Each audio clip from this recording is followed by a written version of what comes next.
whip does? What whip? The whip in the Senate and the House. Well, you know, in the old days when the senators didn't vote the way that the party leaders wanted them to, they whipped them.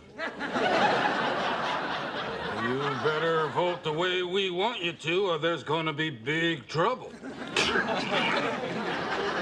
All right, welcome back, folks. Dick Cheney and Liz Cheney are with us again, and of course they are the authors of Exceptional, Why the World Needs a Powerful America. There it is on your screen. It's out. It's selling like hotcakes, and it's with good reason. And Mr. Vice President, in addition to, you know, Congressman and Defense Secretary and Chief of Staff and Vice President, you were the Minority Whip, I believe, at one point. I was. So when I read that point, it struck me because I love that little Seinfeld episode. I hope you appreciate it. Yes, I did. Let me ask you some things here. On the Republican side, I know you're not endorsing anybody, but I believe you said that you would support whoever the Republican nominee is. Is that correct? Yes, that's my traditional practice. I'm a Republican and I support my party. So even if it's Donald Trump, anywhere from Donald Trump to Jeb Bush, you would be supporting them?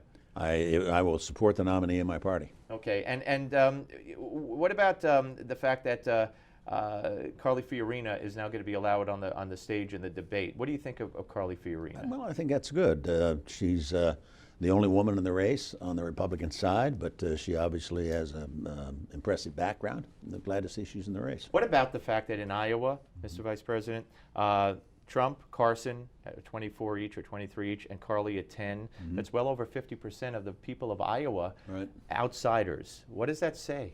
Well, it's fascinating to look at. I've been through a lot of presidential campaigns. Of course, I've been on the ballot a couple of times myself as vice president. This is a remarkable year. When you think about the number of candidates we've got, when you see the changes underway, Joe Biden may jump in on the Democratic side. So there's a lot of activity there. I do think also at the same time there's a lot of dissatisfaction in the country with politics in general, with the state of the government. And you see that reflected in the polls, and it may well be reflected in the public's preferences with respect to the Iowa caucuses. There's a Kentucky government employee who refuses to issue gay marriage licenses, and they have to go to the Supreme Court. Would not help that person out. Why should this person, is a government official, well, they have to uphold this Constitution, whatever they swore to, when the Attorney General of the United States, Eric Holder, didn't uphold DOMA, didn't enforce it. Obama doesn't enforce immigration laws. What's your take on this person who refuses, under religious grounds, to issue marriage certificates to gay couples? Right. Well, I don't know the details of the case, but the Supreme Court has ruled on the subject of same-sex marriage. It's the law of the land. And as a general proposition, it seems to me you've got to go forward with it. I mean, this is what a lot of people fear, that the gay marriage ruling would lead to eventually churches and synagogues losing tax-exempt status for saying that marriage is between a man and a woman, and people think that this could be a step along that route. Well, I think, as my dad said, it is the law of the land. The court has ruled. And she's not an employee of a church or a synagogue. Right. She's a government employee, yes. And so she has an obligation to uphold the law. Gitmo. Today they're looking at prisons. The government is looking at prisons, I think in South Carolina. They looked at others to see if these facilities would hold Gitmo prisoners. What about this fascination and obsession with closing Gitmo? Well, I think this comes from his very beginning of his service, when he became president.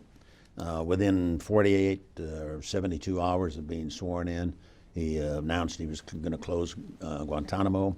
He also wiped out the enhanced interrogation program that we'd used very successfully, among other things, to get bin Laden. He took steps to basically negate a lot of things that we put in place that had kept us safe for 7.5 years. Well, the enhanced interrogation exactly. methods, And Guantanamo it's a good place, a good facility. It makes sense to have that there. We need it. The only other option is to kill terrorists, and I don't have any problem with killing terrorists, but lots of times we need access to them in order to get the intelligence we need to be able to anticipate future attacks. And bringing them attacks. here to United States prisons, is that not dangerous in so many ways? Bad idea. They can go in and convert some of the inmates to their own way of thinking, but more important than anything else is that Guantanamo has been a good facility. It's very well run. Those people are very well treated, much better treated than they would be back in their home countries. And it includes some of the worst of the worst, like Khalid Sheikh Mohammed is in Gitmo, the man who planned and executed 9/11. I want to end the interview with this. This is my son took off school today. I got him out of school, first day of school, and he has a question for both of you. I know you have 7 grandchildren, Liz. You have 5 children, and I think everybody needs to read this book. I think everybody needs to read Exceptional, including high school kids. And here's the question from my son to you, Mr. Vice President. Mr. Vice President, as a high school sophomore who follows what's happening to our country and around the world, my concern is, and my question to you is, what kind of America will I raise my children in?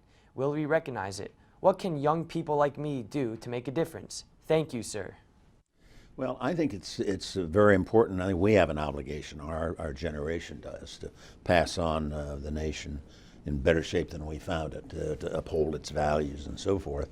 One of the things I'd strongly recommend to any young person, and I have a granddaughter who's the exact same age as your son, is to learn about the history of America, learn the true history of America. Liz has spent a lot of time on this, and it's part of our book. We wrote the section on World War II because an awful lot of Americans simply don't know that history, and it's very important to have that historical base of how we got to be the world's sole superpower and the preeminent defender of freedom on the face of the earth. So there's an awful lot you can do, is begin to learn, and by learning protect the true history, the true narrative of where we came from. I've spoken to you before on the phone. I can't tell you what a pleasure and an honor it has been. Thank you for being so generous with your time. Exceptional. That's the book, Exceptional, Why the World Needs a Powerful America. Mr. Vice President, thank you, and such a pleasure to see you. Thank you, Liz. All right, folks, we're coming back with more of the Steve Malzberg Show. Don't go away.